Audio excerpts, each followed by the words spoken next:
Development Program for Graduate Studies at Charles Darwin University.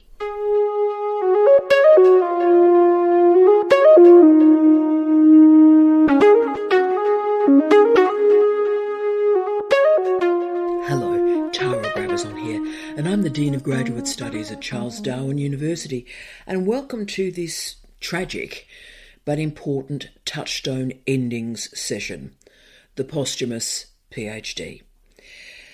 This is a professional development session that none of us ever hope to use, but sadly most of us will have to use once or twice through our career. The widening participation agenda of the last 20 years or so means that we no longer have that very young cohort of students straight from a degree and into our doctoral programs.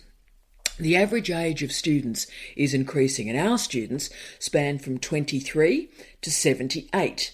But students of any age become sick, and students of any age die. So this Touchstone session is one that perhaps only a few supervisors will access. Hi, I hope you're okay.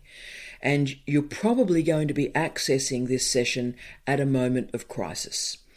So to our colleagues in that crisis listening to me today, my condolences to you.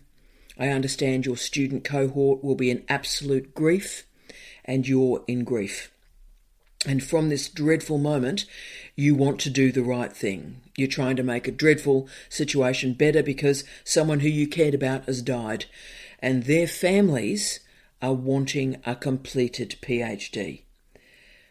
But the PhD does not work like that. The posthumous PhD does not work like that. It must not be an emotional decision. So this Touchstone will work through the careful and considered way through policy and procedure and protocols that we can action quality assurance around a posthumous doctorate. And then, of course, so I'm going to present the cool, calm statements and stages you have to go through. But then I'm aware of the heat and the tragedy and the emotion of this issue. So once I've done that, I'm going to present the views of a very, very special PhD supervisory team and how they handle their posthumous doctorate. And, I'm not going to deny the emotions, I'm going to present the emotions. And of course, this is a particularly emotional presentation for me. And the second half of this Touchstone session will present information about my doctoral candidate, the late great Dr. Mick Winter, and you'll hear the views of his supervisors as they went through the process. And of course, one of these supervisors, Professor Steve Redhead, has himself died. And what's significant is in the days, we're talking a week, in the days before Steve's own death, the one thing he wanted to do was share what he had learned from the posthumous thesis. So the first half of this Touchstone talks very coolly and rationally about making clear decisions, and then the second half presents the human decisions, the human attribute to this tragic situation. So let's start with the cool, calm policies and procedures and protocols at this highly emotional time.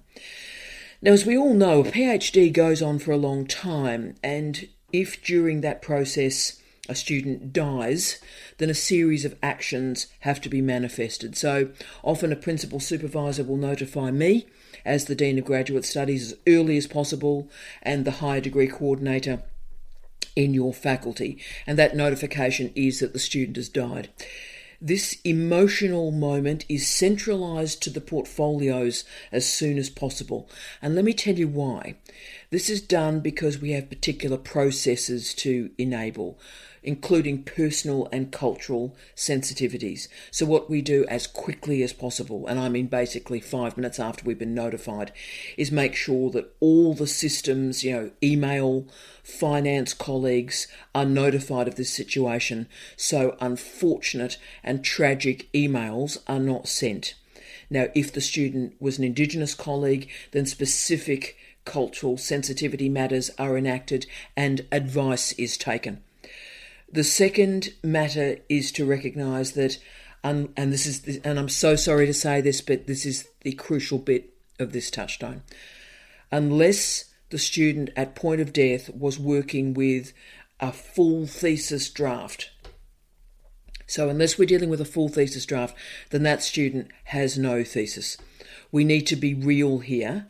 We cannot allow our emotions to betray our students at this point. It must be the student's work. So they must have done enough. It must even be in a first draft form, but they must have done enough of themselves to have passed. So the policies and the procedures that we have in place work from the basis that the supervisors have in their possession a completed draft of the thesis. Yes, it can be a first draft, but anything before that, please talk to me. We'll try and formulate publications for the posthumous student, but we are dealing with families. So it's important that we're careful and we're kind in our decisions.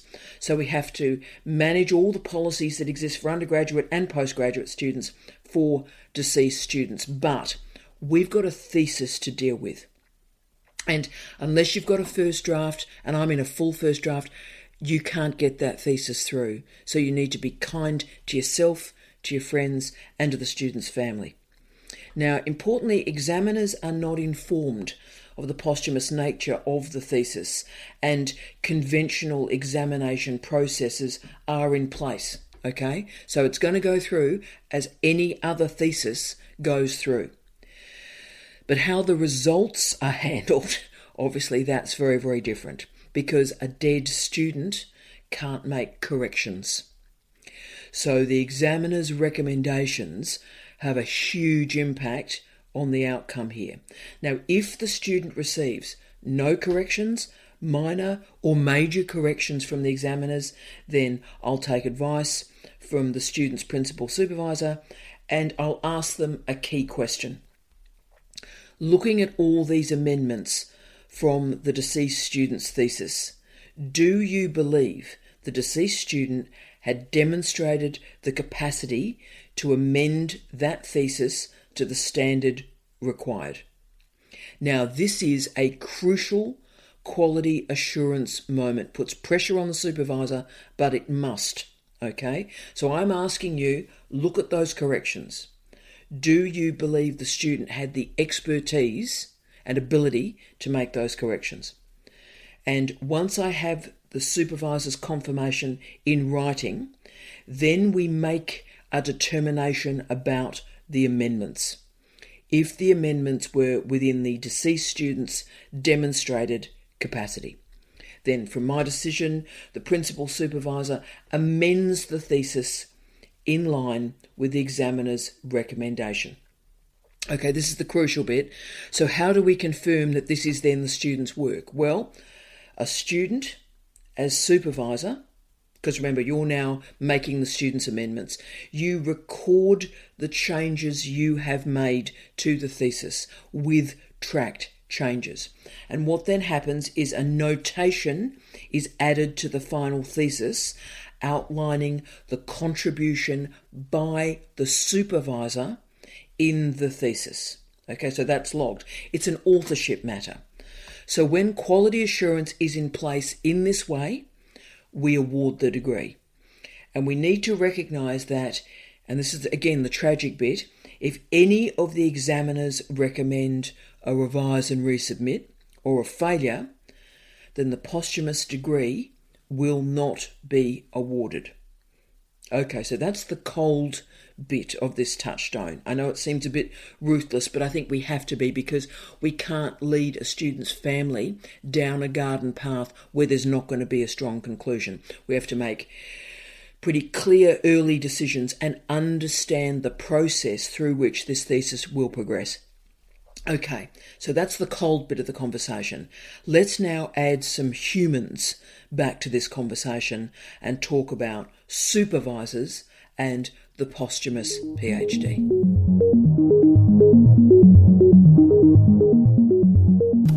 What we want to talk about, I think, is the surprise of this and the challenge of the posthumous thesis from a supervisory perspective, from a family perspective also, and also from an examiner's perspective. So what was the surprise for you? What's the special nature, do you think, of the posthumous thesis that indeed surprised you?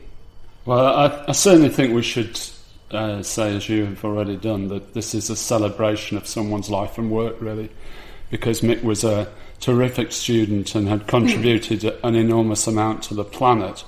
But we were only suddenly told about his death once the work was well on. You know, he'd done 150,000 words of his PhD and was already editing down from that. Mick was a professional writer and had produced, in anybody's language, a major piece of work.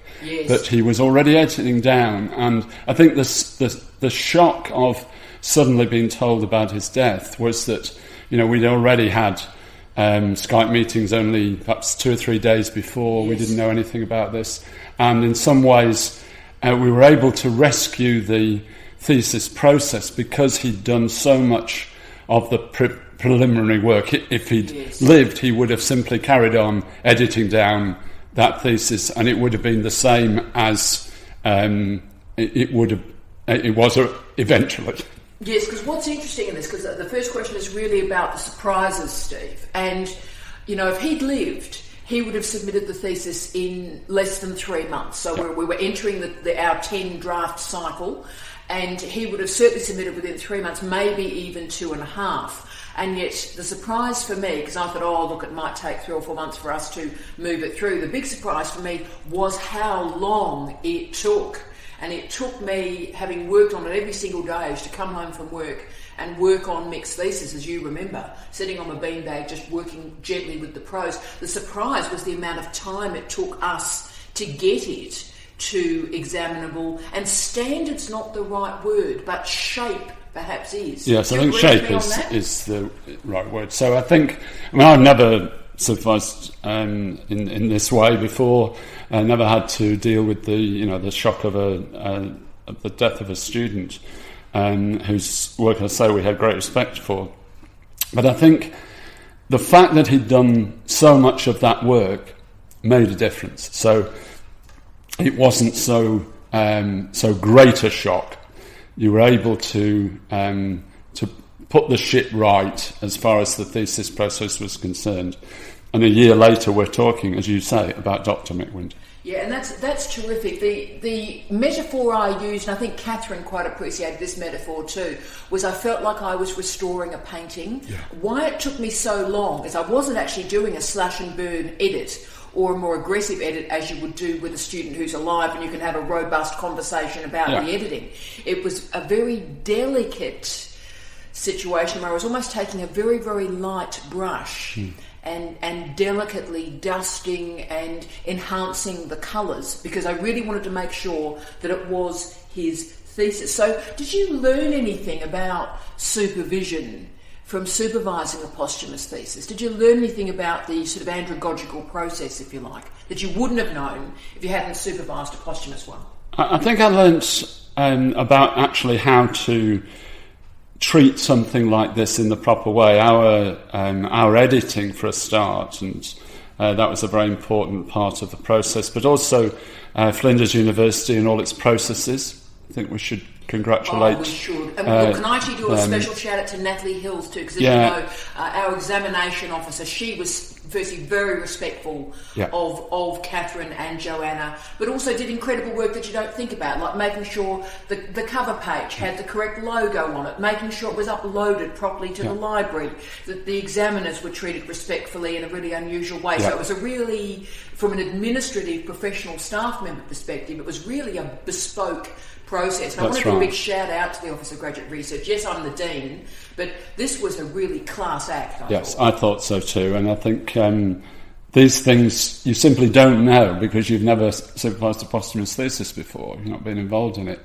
But there are many, many things which were surprising and you had to deal with them, and secondly, really worthy of great congratulation, I think. Yes, I concur, and the office certainly was very proud of its work. And what we've tried to do is, obviously, all posthumous theses are more bespoke than the bespoke PhD, really. But as you and I were going through this process, and I accidentally happened to be dean, I was very conscious that my office, that we work through the process of this. So we go through it once, so the next time it happens, it's got decency and dignity and integrity, and it's much easier, if you like, on the student, the family, and indeed the supervisor. So we've got a bit of a shape of a process in place about, and I think digitisation also helps it too. It is a bit more respectful. And I think people can learn from this process. Those around the world who are listening to some podcasts, I think people can learn for good.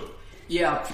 And speaking of learning from it, I want to raise what you and I talked about for the sort of 6 months we were working on this thesis, and that was the worries about the examination process, right? Now, in fact, we shared this with my wonderful father, Kevin Brabazon, who was also a great friend of Mick's as well, and there are so many challenges through the examination process, and I was quite fearful of it because, and you remember me, just before we submitted the thesis, I was very stressed. Very, very stressed and very worried. And I think my worry came from, it'd be interesting if yours was different, that I thought the thesis had to go through cleanly as an A or a 1, so without correction, because, how could an examiner ask a dead student to produce correction? So I was sort of thinking it was an all or nothing process for an examiner. It either goes through as an A as clean, or there may be problems. So it's a rare thesis where you either go through as an A, and we had a risk of it being a fail. Was that a worry for you? Not really. I must admit I was always sort of more optimistic than you were, really. And I think the choice of examiners was very important because Mick, as I say, his background all his life was a professional writer in things like advertising and media. And we chose as examiners very experienced academics who were also professional writers and working in the professional field. I think that helped greatly. So you did marry the expertise of the student, which was great, and the expertise of the supervisors, which was great. But I think those are the sorts of problems you would get in posthumous theses, that if you hadn't married those things correctly, there's no way of talking to the person who'd passed on. Yes, and thank you for saying that, because I spent a lot of time thinking through examiners, and one examiner doesn't know the other examiner in the Australian system. Quite exactly, quite right. Because there is no oral exam, and of course, thankfully, ironically, there's no oral exam. I know, it's bizarre, isn't it? After we've talked about all exams for so many years. Yes, indeed, and in this case, we've done well out of it, but I chose 2 professors, very senior professors, also professional writers that work through journalism, media production, and also produced a large number of books, including trade books. Yeah. So both of them had that spectrum of professional communication. Exactly, I think that was important. That was crucial. They were also both radically interdisciplinary too, because, particularly in Australia at the moment, there's all this nonsense about the humanities versus the sciences and so forth. And of course, in Mick's thesis, he was quoting biologists alongside Zizek. Absolutely, and that's one of the things that made it a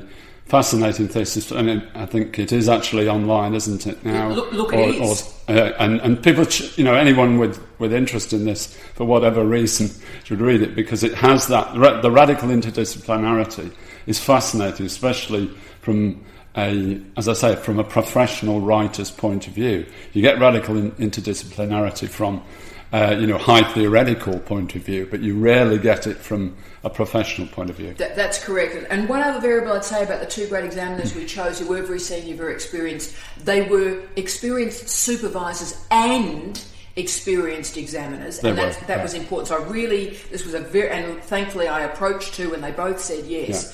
But that experience really mattered, and you could see it in their reports, Steve. Yes, they were fascinating reports, and I think it's a process to be celebrated when you get a process of that quality with really high quality examination reports, which again we can all learn from. And they were very reflexive reports too. That they were reflecting on the nature of examining a posthumous thesis, so they didn't pretend it wasn't existing, that they were dealing with a phantom student. It was like, okay, this is the reality, this is what we're assessing here. And they actually said they would have given exactly the same assessment if the student had been alive or dead. Yes. And the regret at the end, particularly in one of the... by the way, can I just say, we haven't actually done the proper report on how the examiners came through. Both examiners came through as 2 A's. That means 2 passed without correction. Very, very, very rare. In the Australian system, In the Australian system, between, say, 5 and 8% of PhDs come through at what we call a double A or a double 1, and Mick's was one of them.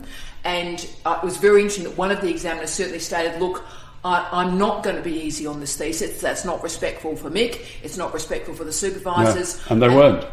And they were, but actually made the point, look, I'm not going to be sort of filled with emotion about the sadness of this. No. I'm actually going to assess this because everybody deserves this. And at the end, the examiner, did that iterative loop back where the tragedy is, some of this work sort of stops here. That I would have had a conversation with Mick and we would have produced work together, because I'm terribly interested in the approaches that he's done. So that was the sadness to it. But we did mention a bit about the irony of not having an oral exam, and that's what allowed Mick to get through as a posthumous thesis, if you will. But one of the examiners certainly mentioned the podcast, and about page 2 of the thesis I listed, and I think we're at about 38 or 39 podcasts with Mick. Yes, that you, Mick, and I recorded through the entire 3 years of the thesis. Yeah. And also, as our wonderful podcast listeners know, we did a podcast how many weeks ago? Well, actually, it would have been probably 2 or 3 months ago, before it went out to examination, to explain the work we had done, to explain the supervision, to get it to examination. We did that to help colleagues around the world think about this, but also for the examiners to hear. Yeah. So we listed a full contents page of the podcasts. So I know one of the examiners, at least, we don't know about the other one, but one of the examiners listened to them all and listened to the last one and she said she felt very comfortable examining the thesis, knowing the transparency of the process. Yeah. So what do you think was the role of podcasts, ironically, in this process? Yes, I think it's interesting that, as you say, that it was mentioned by examiners, and certainly podcasts were a major part of the way in which we supervised Mick, because he was often in another country. And also, I think we were learning as we were going along, and people want to listen to them. I mean, they're on Libsyn. All of them are on Libsyn. And iTunes. A lot of them are on my website as well, supervising.zone. I think the learning process was partly ours, so that I hadn't supervised in that sort of way in the past. Obviously, technology didn't allow me to do that in the past. That's right. But it did allow us to do it in this particular case. And I think there's some absolutely fascinating discussions which go on and go off in different directions. But I don't think we ever thought about that issue of academic integrity at the time. No, we were treating it as sonic note-taking, so we've come up with a good idea and we wanted a record of it for the student to work on that week. That's how I think we're applying it. But now I'm much more conscious that it adds maybe it's the Australian experience. It's vital. That it adds transparency to the process, because I really want examiners, and when I'm an examiner, I want to know that it is the student's work. And increasingly, as we're sitting in Australia, where still about half of the Australian universities don't have an oral exam, I can't prove it, and it's increasingly making me uncomfortable, to be frank with you. And it is interesting that in a system that doesn't have an oral exam, or mostly doesn't have an oral exam, you've actually got oral communication in those podcasts being tested, not necessarily assessed, but the person has to rub up against their supervisors and show quite a lot of staunchness. Yeah. Because the kinds of questions we're asking on the podcasts or issues we're raising are quite difficult. And in Mick's case, you'll if people want to hear it, you'll hear really quite amazing discussions going on. Yeah.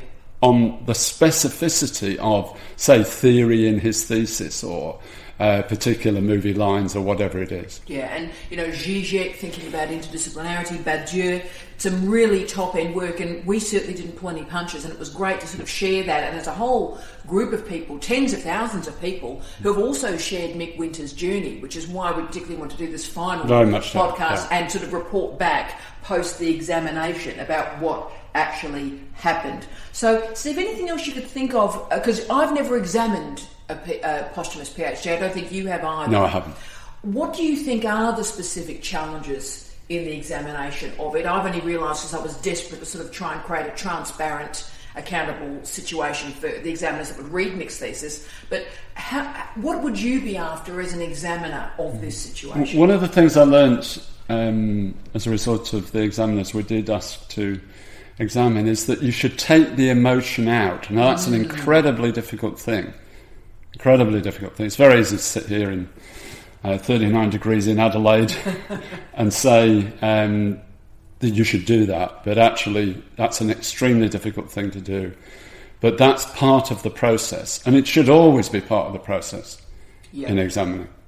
Yeah, and I think that's an important point, and a couple of things to say about that. As I said, one of the examiners did that overtly, Steve, actually in the introduction, stating, look, this is a terrible situation, this is an unusual situation, I could get emotional and I choose not to, right? So one of them did that. The other examiner only afterwards, after they'd done their report, and the interesting thing is he'd done about 8 versions of the report from what he reported to us, the sort of long involved sort of emotional engagement. He did, and he actually then just got rid of that, and he kept doing a different version of the report, and he ended up doing a single page discussing the intellectual merits of it and stating, look, I'm not going to emotionally get into this. I've done multiple versions of this report and I'm not going to go there. No, and that's what I learnt from, that's what you should do. Can I just say they were the two, I've seen hundreds, maybe thousands at this point of PhD examination reports, and they were the 2 finest reports I'd ever seen, actually. It was amazing that such a difficult task and a difficult job that you're asking somebody to do for a very intellectually challenging thesis. This wasn't an easy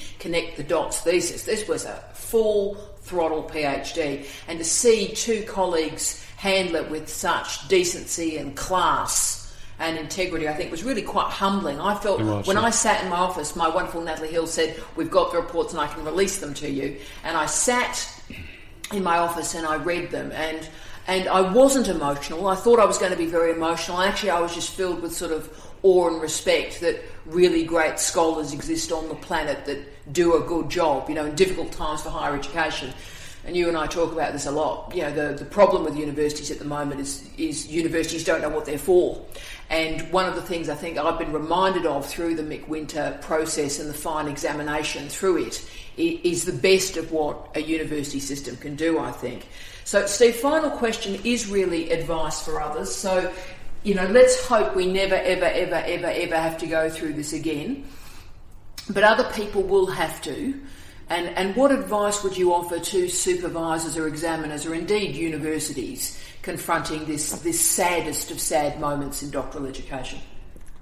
Well, I think that we should learn from the processes that have existed in posthumous thesis supervision. This is a great example, which I think is why the podcast is very useful for potential students and potential supervisors. But I think learning is going to be something that people will develop, actually, in these sad circumstances. There will be other sad circumstances, and people can learn from best practice like this. Yeah, and I think it is important that, and it's another great reason why students should finish PhDs quickly too. Can I just put that out there? Because Mick finished a first draft in 2 years, 9 months. Now, if he'd let that lag, he wouldn't have a PhD today, right? So he finished it at speed, he worked hard, and he was a terrific student. From your and my perspective, we had a full draft to work with. And what I would say to supervisors out there, and this is coming from really the bottom of my heart really, is if you haven't got a full draft to work with, whatever standard that may be, don't start this. Really, don't start this. I had a full draft with a professional writer who edited it down from 150,000 words to 100,000 words, and I still found it tough going, right? So therefore, if you haven't got a full draft, don't kid yourself that it's going to be an easy process. Am I being too harsh on that, Steve? No, definitely not. Don't kid yourself. No, you've got to be strong. Otherwise, it's a waste of time. Yeah, because don't think, oh, look, you can fill in the gaps. You really, really can't, and you'll end up, upsetting, relatives and partners and kids even more than they're already upset. The other thing I'd say to you is when you take on something like this, Steve, you've got to be aware you are supervising the family as well, and you have a responsibility.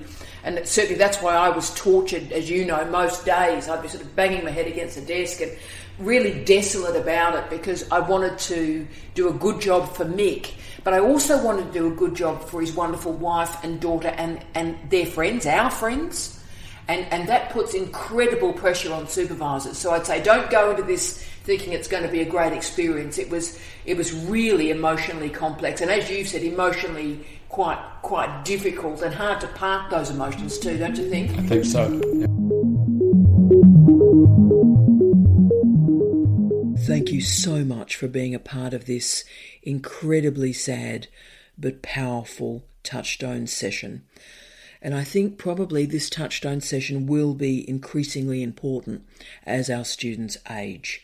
Yes, this is a matter of policy and procedure, but it clearly is also a matter of the heart. And I thank you so much for your time, and I wish you every success. Tough times, important project.